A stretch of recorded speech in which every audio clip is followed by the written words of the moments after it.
Hello everybody, welcome back to Edu Updates. In this short video, I'm going to explain you this question, why are bridgehead carbocations not stable? So let's get started. सबसे पहले हम समझते हैं कि bridgehead carbon किसे कहते हैं। ये समझने के लिए एक कॉमन एग्जांपल हम यूज़ करेंगे जिसका नाम है नॉरबोर्निन।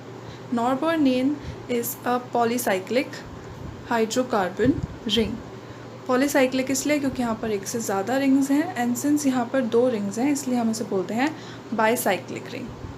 अब ये जैसे कि हमें दिख रहा है, it is a derivative of cyclohexane which is a saturated ring. यहाँ पर carbon number 1 and carbon number 4 के बीच में एक मिथाइल ब्रिज जैसा बना हुआ है, जैसे कि इस फिगर में हम देख सकते हैं। On the right side carbon number 1 और कार्बन नंबर 4 के बीच में टॉप पर एक मिथाइल ग्रुप अटैच हो रखा है, इसलिए इसको हम बोलते हैं पॉलीसाइक्लिक, क्योंकि इस वजह से यहाँ पर 2 रिंग्स बन गई हैं, सो इट्स बाईसाइक्लिक।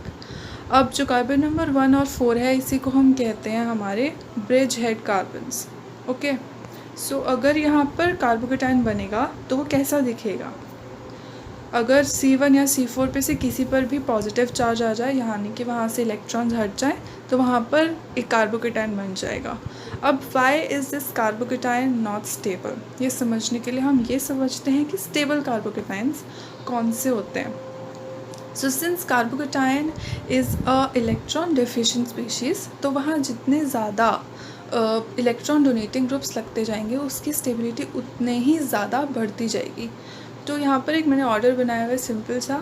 इसके अकॉर्डिंग सबसे कम स्टेबल होता है मिथाइल कार्बोकेटाइन, क्योंकि वहाँ पर कोई भी मेजर इलेक्ट्रॉन डोनेटिंग ग्रुप नहीं लगा है। प्राइमरी उससे थोड़ा ज़्यादा स्टेबल होता है क्योंकि वहाँ एक मिथाइल ग्रुप लग गया है। सेकेंडरी उससे भी ज़्यादा होता है क्योंकि वहाँ 2 इलेक्ट्रॉन डोनेटिंग मिथाइल ग्रुप्स लग गए। एंड वी ऑल नो कि जो टर्शरी कार्बोकेटाइन्स होते हैं वो सबसे ज़्यादा स्टेबल होते हैं क्योंकि वहाँ पर 3 electron withdrawing electron donating groups लगे हैं और वो कार्बोकेटाइन के इलेक्ट्रॉन डेफिशिएंसी को कम करने की कोशिश करते रहते हैं। Also an important thing to note is that carbocations की जो ज्योमेट्री होती है वो प्लेनर होती है, क्योंकि जो कार्बन है जिस पर इलेक्ट्रॉन डेफिशिएंसी है वो sp2 हाइब्रिडाइज्ड होता है। That is carbocations are sp2 hybridized and so they follow a planar geometry. अब हम इस फिगर से देखें तो हमें यहाँ पर दिख रहा है कि जो कार्बोकेटाइन है ये टर्शरी है, तो फिर ये स्टेबल क्यों नहीं है?